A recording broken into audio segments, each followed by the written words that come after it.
Bro, I look rough as a bitch. All right, so I got a little quick story time for you. Yes, the title is what it reads. The time I got into a fight and didn't know I was in a fight. So let's get into it. So one day it's me, two of my older cousins, and one of my younger cousins, right? Before I start this, the oldest cousin that was out there, he passed away, so I want to send out a RIP to you, you heard me? You taught me a lot, brother. RIP to you. So it's like nighttime. I think we like in front of my auntie house. We might have been in front of his house. Yeah, we was in front of my older cousin house. And we was like, man, what up with the drink? So, we got us some E&J, you hear me? Something light, you know what I'm saying? Something light. So we sipping on that, we feeling good, we chilling, we ain't fucking with nobody, you know what I'm saying? We cooling. So all of a sudden this dude that he kind of grew up with my older cousins a little bit, he came up, you know what I'm saying? He was like, what y'all drinking on? We like, shit, E&J, we cooling. He was like, all right, I'll be right back. So he proceeds to leave and come back. He get out the car. He got a fucking fifth of Bombay or whatever the fuck this shit was. Just know E&J is dark liquor. That Bombay shit was white. You ain't supposed to mix that shit, man. We drinking. We toe up at this point. I mean, completely toe up. So the dude that brought the Bombay, he walked up to me and shook my hand, and he shook it hard. And I'm like, I shook his shit back hard.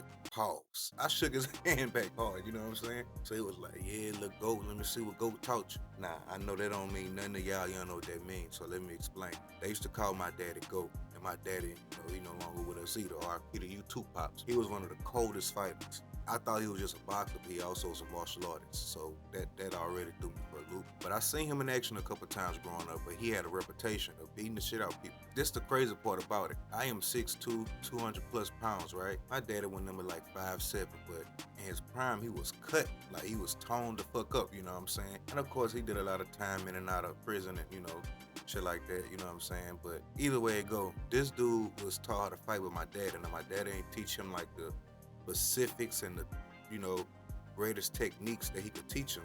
He just taught him how to knock people out. You know what I'm saying? So basically, how to knock somebody out with the least amount of effort. You know what I'm saying? Showed him a technique of how to knock niggas out. So this dude was always known for getting drunk, going to the club, and knocking people out. And he wasn't a big dude either. It just shows you my daddy knew what the fuck he was talking about, you know what I'm saying? So when he said, look, GOAT, let me see what GOAT taught you. They call my daddy GOAT once again. They call me Look GOAT. I already know what it's going. Y'all know if y'all grew up, you know what I'm saying, around your partners, y'all slap box, you heard me. There's about 2 or 3 ways that slap boxing go. There's the casual, you get out there, you just tapping.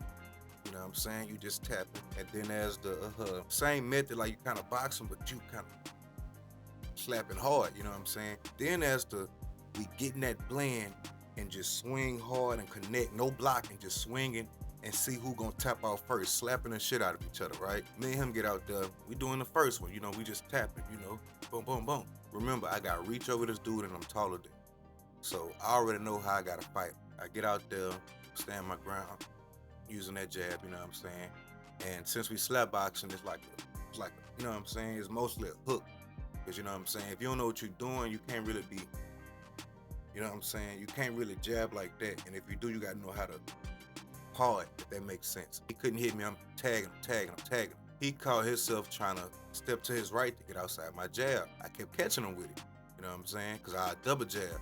So if I jab and he step out, I bring it back and jab again. So he couldn't get away from it, right? I was like, there's only one other direction he can go. And he's going to take that direction. You know what I'm saying? So I was like, he's gonna step to his left, and I'm gonna step with him and throw a right hook.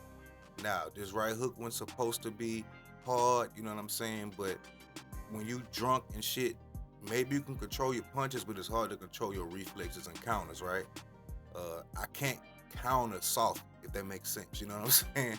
So, bam, right when he did it, I stepped with, bam, right hook. This dude proceeds to wobble, drop to his knees, and his nose and mouth just leaking.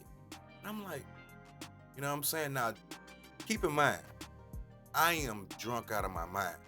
But of course, you might as well say I was bred to fight. You know what I'm saying? Because I can still fight. Even if I'm not conscious of what I'm doing, it's just natural. You know what I'm saying? It's reflexes, you know what I'm saying? So I'm like, damn, that slap, fucked him up. A lot of this shit had to be told to me the next day. And then later on in life, it started coming back, if that makes sense. At this point, I'm celebrating like, yeah, good fight, you know what I'm saying? Like that type of shit. So I'm looking for the drink. Like, shit, let's drink. So this is what was told to me. And I kind of remember this now. Old boy was saying, man, nigga, to punch me. We supposed to be slapping and woo. I'm about to knock me a nigga out. At the time, I'm not hearing none of this. I'm just happy. I'm a happy drunk. You know what I'm saying? I'm not a humbuggish drunk. He was like, shit, I want my one again. So I'm like, cool. You know what I'm saying? Let's get back out there again, right? We get out there. He swing the first lick.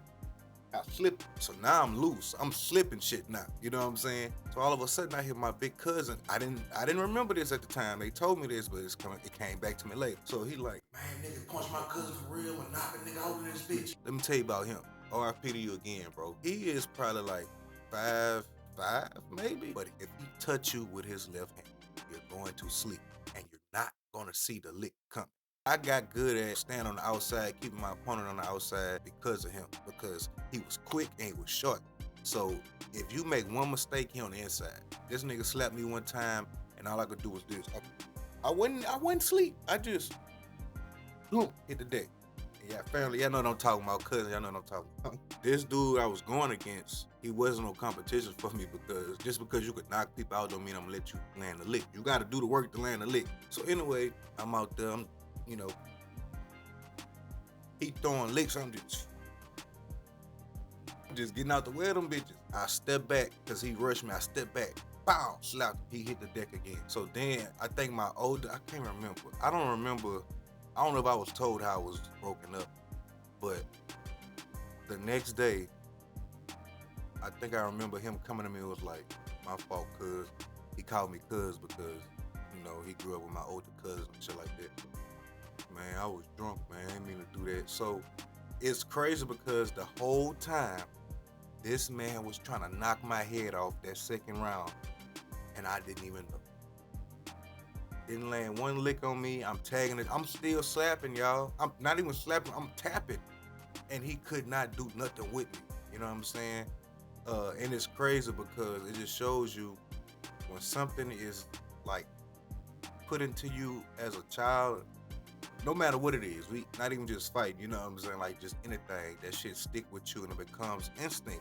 You know, you don't have to think about it, you know what I'm saying? But we laughed and joked about that for a minute. Everybody was talking about it for a while. And yeah, man, that's how I got into a fight. Didn't know I was in the fight.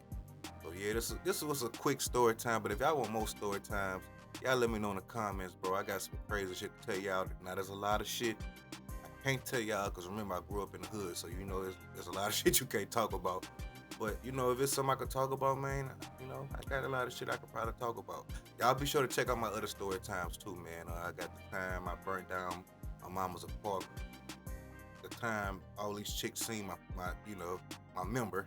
And I probably got a couple more. I can't remember all of them, but it should be like 3 or 4 story times already on here.